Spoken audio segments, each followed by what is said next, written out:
Welcome back to the channel, everyone. It's Mel here from Southsideboystyle. At you again with another video. This video is actually right off the heels of the last video I did on should you add additives to your engine.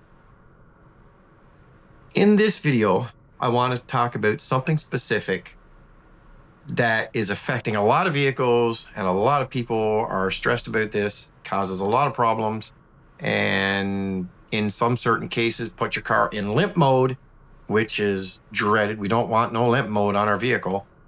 And I want to talk about that. Vehicles, engine lights, blinking engine lights, and being in limp mode. There's this dreaded sensor on a lot of vehicles. Hyundai actually has, in my opinion, an issue with this. They've had recalls. So let's talk about the knock sensor.